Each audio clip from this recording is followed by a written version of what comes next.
Now let's start looking at some of the equations that we have within our disposal to calculate the bending stresses. So here we have a way to calculate the bending stress, and we have equation 44.37 of CERN, a simplified version of that equation on 44.38 of CERN, and 44.39 can help us find the section modulus. And here we see what is the section modulus for a rectangular shape on equation 44.40. A rectangular shape is going to be your most common type of beam. Another common type of beam shape that you may be tested in the breadth portion of the exam is that of an I-beam or a flange beam. And for that, you also have information within CERN to help you find those values. C is the distance from the neutral axis to the most extreme fiber in the beam.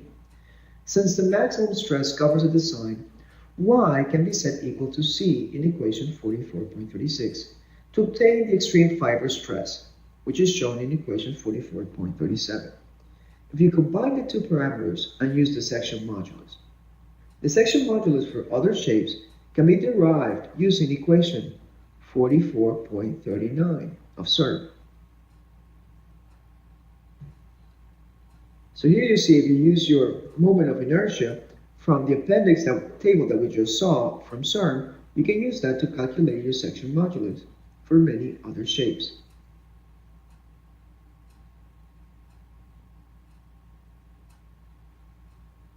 So let's go through a problem.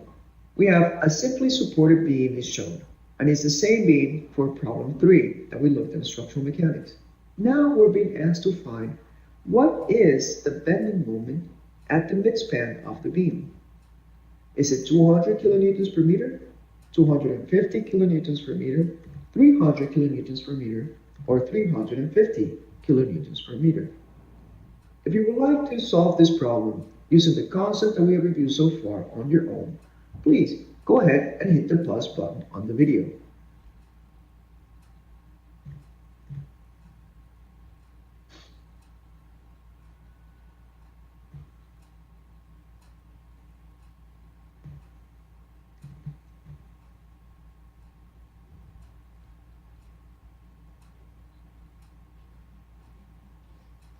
So let's go through the solution of this problem. We're being asked to find what is the bending moment at midspan. Now midspan, I know maybe I'm being a little bit, maybe a little bit exaggerating on the terminology here, right? But midspan is another technical term. I know it's a pretty simple technical term, but you can see how it is a critical technical term in order to understand what the problem prompt is asking us to find. So if you are not aware what midspan is, that is at the midsection of the beam or the middle location of the beam, you're not used to that term, you may miss what the problem is asking. So that's why it's another reason to always have a civil engineering dictionary with you, during the PE portion of the exam. So if you're not sure about what a term means, you can always look it up. So let's go through the solution. We start again with the main overall key assumption that we need to know at the beginning. Well, not key assumption, the key concept that we need to know right from the get-go, that there are no horizontal forces acting on the beam. Therefore, there are no horizontal reaction forces acting on the beam. And the only horizontal reaction force that can occur at the beam will need to be at support A, because that's a pin connection. The reaction forces that occur on the beam are going to be the vertical forces, as we saw when we previously solved problem number 3 of this lesson, which occurs supports A and B. So for equilibrium, we're going to determine the moment at support B, and the moment at support B has to be equal to 0. So the first step is to find the reaction at A, which is just what we did on the previous problem, and we found that that was 75 kilonewtons. Now, the internal bending moment at any point in the beam is the sum of the vertical force multiplied by the horizontal distance from either side of the beam at that point, plus any coupling moments that are acting on the beam. Now, we don't have any coupling moments acting on the beam, so we only have to worry about the vertical forces. So to find the moment at the midpoint of the span, we can see that it will be equal just to the sum of the forces times their moment arms. Remember the other term of adding the sum of the coupling moments, but we don't have any coupling moments acting on the beam. So that term is dropped out of this equation. So what are the sum of the forces acting midspan on the beam? So let me quickly draw a free body diagram of the beam. So here we have the beam. Here we have the reaction force at A. Here we have the reaction force at B. Here we have the uniformly distributed load. Correct?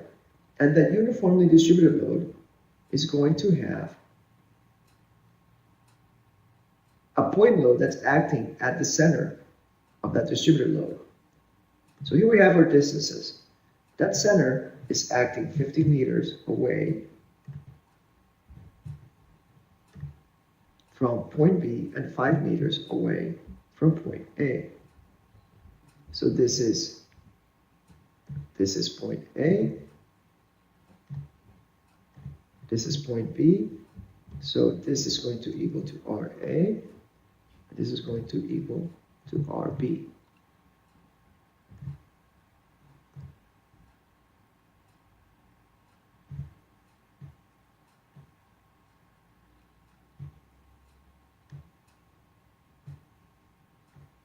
And our midpoint of the span is right here. That's our midpoint. So we're trying to find the moments about that point.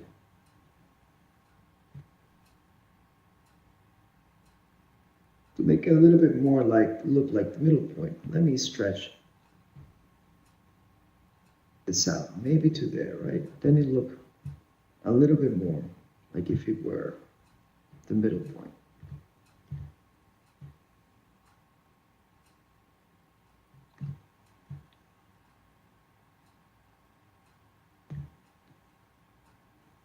So we know that this force is going to equal to 100 kilonewtons because it's 10 kilonewtons per meter times 10 meters. That's the length over that where the distributed load acts on. So to find the moments about the midpoint, we need to then sum the forces times their moment arms. So we have the 75 kilonewtons, and then we have the 100 kilonewtons. Now, at this point, because it's at the middle of the span, we're only looking for anything that occurs at the left. From that point to the left. So we have the reaction force at A at 75 kilonewtons times 10 meters, which is the moment arm, to that middle point. This is that total distance. So this is just 10 meters. From here to here is just 10 meters. I'm sorry. From here to here is 10 meters. And then from here to here is 5 meters. So the reaction force at A is positive, so that is shown as positive, 75 kilonewtons times 10 meters. The equivalent point load of the uniform distributed load is pointing down, so that's negative. So that's negative 10 kilonewtons per meter times 10, which is 100 kilonewtons, times the moment arm, that at this distance is just 5 meters. So that's how we get that the moment at the midpoint on this span is 250 kilonewtons per meter.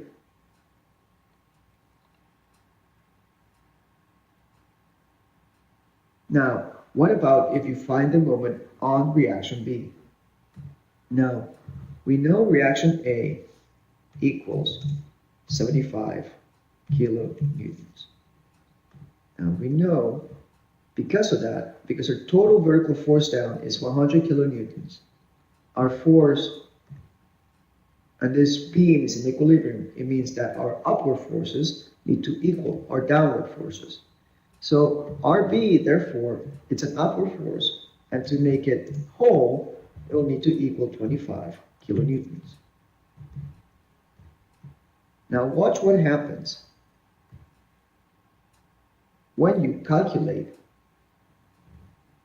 the midpoint moment by looking only to the other side, only to looking at this side.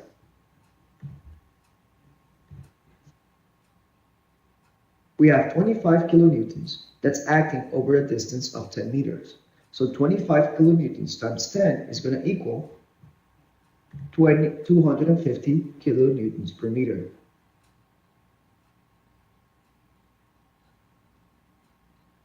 What you are trying to find on this question, see how it works out both ways? If you look at all the ones coming from the left or all the ones coming from the right, what you're trying to find, let's see if we remember our shear stress diagram.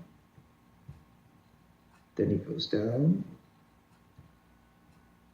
then it goes horizontal, and then it goes up.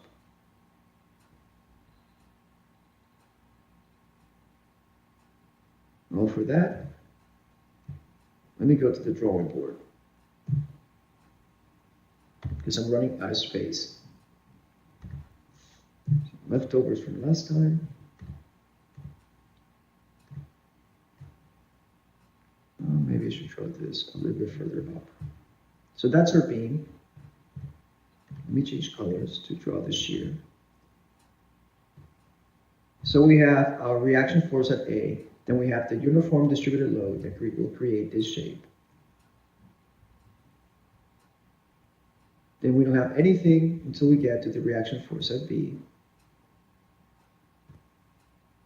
And that is our shear stress diagram, schematically, right?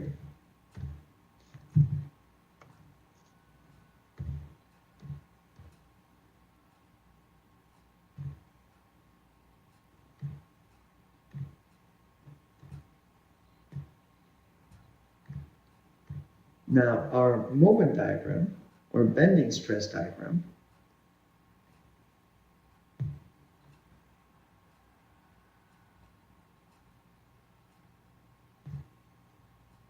it's going to be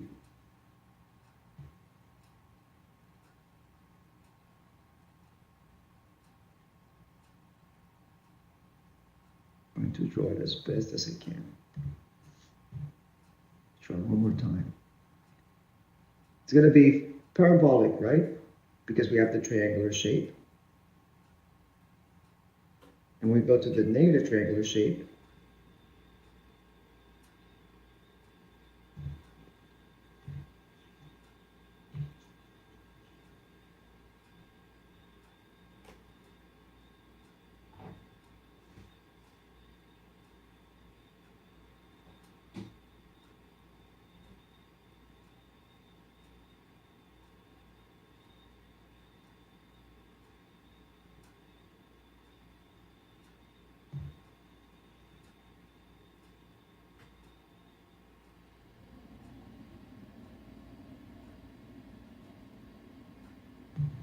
Try it one more time.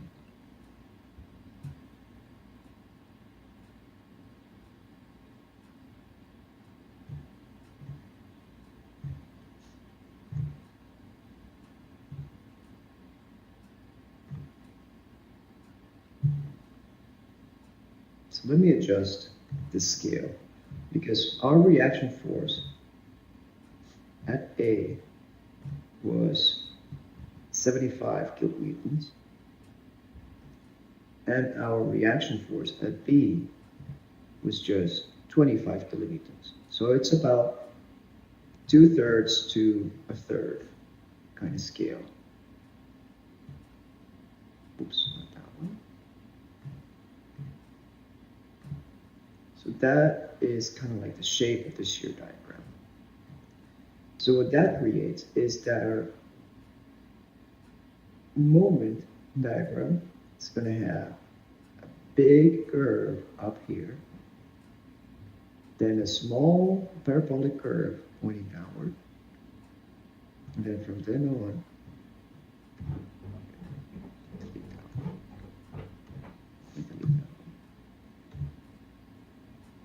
it's going to have a small parabolic curve pointing downward, and then from that point on,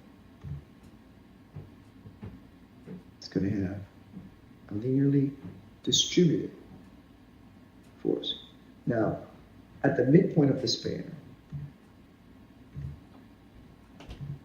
which is this line over here, that's what the problem is asking you to find. What is the bending moment at that point of the span? And remember how the maximum bending moment occurs where your shear crosses zero.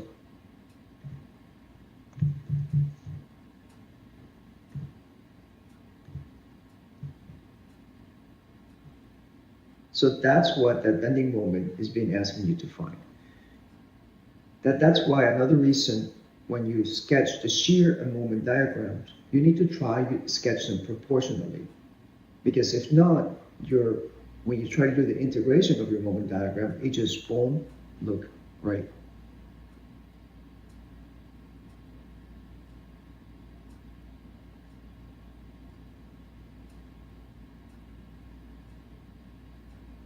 So let me clear the board for the next one.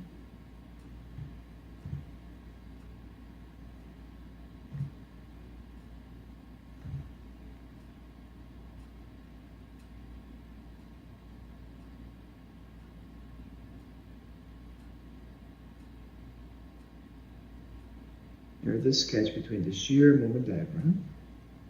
Let me go back to our problem solution.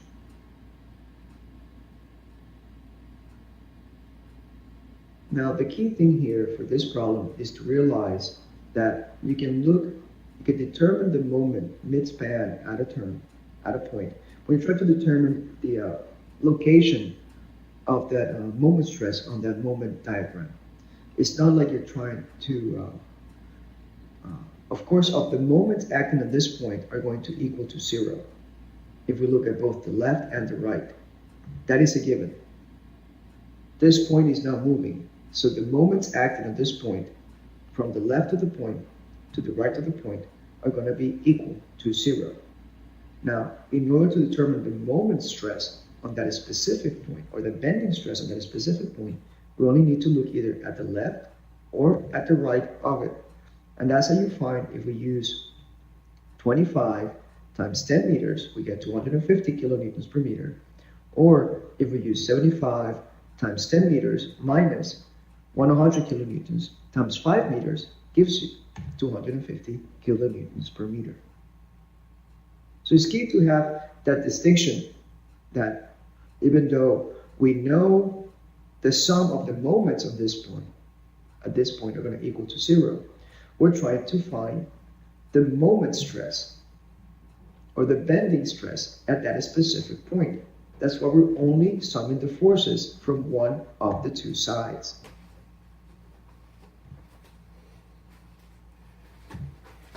So that takes us approximately about an hour into this third recording for the structural mechanics lesson.